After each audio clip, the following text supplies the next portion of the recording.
Doctor ইউনূসও উল্লেখ করেছেন, শিক্ষার্থীদের অধিকার আছে তাদের দল গঠনে, তাদের স্বপ্নগুলো পূরণের জন্য।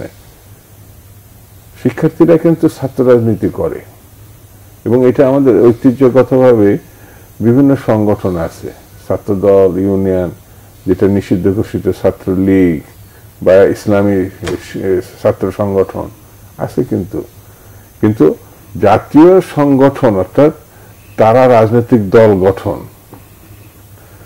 তো এখান থেকে কিন্তু এই ছাত্র সংগঠনগুলো থেকে পাকিস্তান আমলে দেখা যাবে অধিকাংশ ভালো ছেলেরা পরবর্তী সময়ে তারা সিভিল সার্ভিসে গেছে, অর্থাৎ চাকরিতে গিয়ে কেউ বিশ্ববিদ্যালয় শিক্ষকতায় গেছে, তারপরে তারা কেউ একটা বড় অংশ ছাত্র রাজনীতিতে গেছে, কিন্তু শিক্ষার্থী থাকা অবস্থায় রাজনৈতিক দল গঠন করে নাই বা রাজনৈতিক দলে সরাসরি যায় নাই, ন্যায়ও নাই।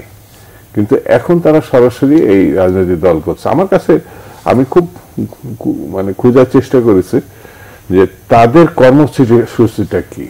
যেমন আমি ছোট একটা দুটো লাইন উল্লেখ করি।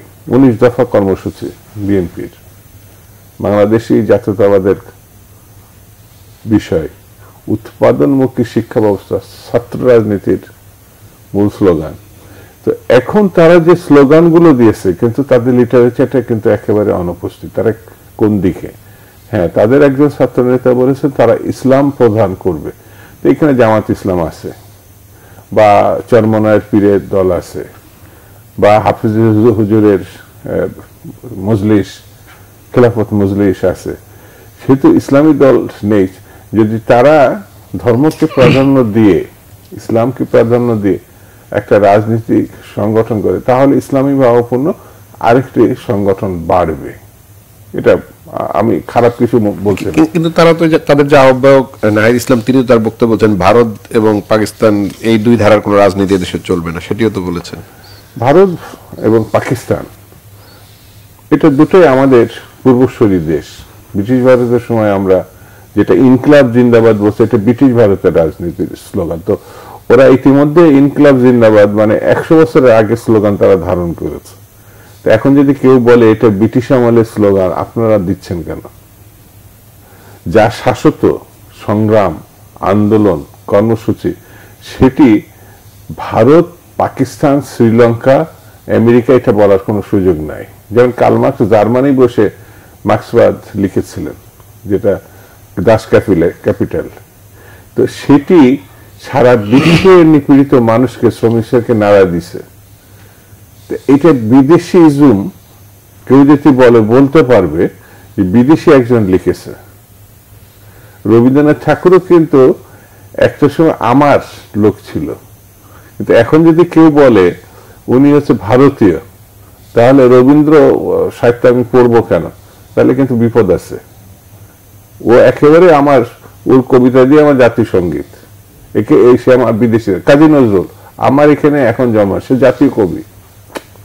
সেহেতু যা বলছি তা ইতিহাসের প্রেক্ষাপটে শাশ্বত কিনা, যদি না হয় তাহলে সেটি বললে কেউ যদি ভিন্নভাবে তার পড়াশোনা নিয়ে, তার যোগ্যতা নিয়ে, জানা বোঝা নিয়ে প্রশ্ন তোলে, এটা দুঃখজনক হবে। সেই জন্য পাকিস্তান, ভারত বা শ্রীলঙ্কা যে পথে হেঁটেছে, সেখানে শিক্ষণীয় কিছু আছে কিনা। যেমন আমি মনে করি বাংলাদেশিরা বীরের জাতি। কেন?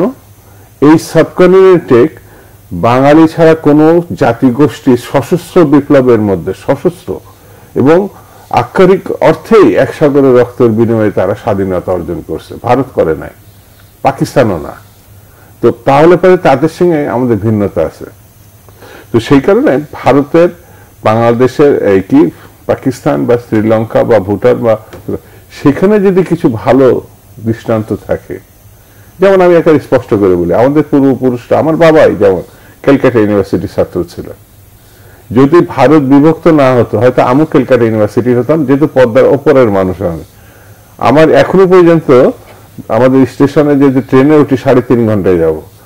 পাকিস্তান এবং বাংলাদেশ এখনো আমার এই ঢাকা থেকে আমার দেশে চুয়াডাঙ্গা যদি যেতে হয়, কমপক্ষে পদ্মা সেতু হওয়ার কারণে 5 ঘন্টা লাগে। আর না হলে এটা 12 ঘন্টা এই আরিচা পার হয়ে যেতে লাগতো।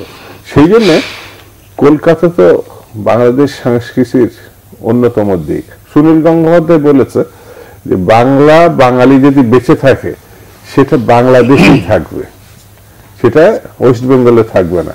সেই জন্য রাজনীতি স্ট্যান্ডবাজি করার আগে, বলার আগে আমার মনে হয় আরেকটু সতর্ক হওয়া ভালো।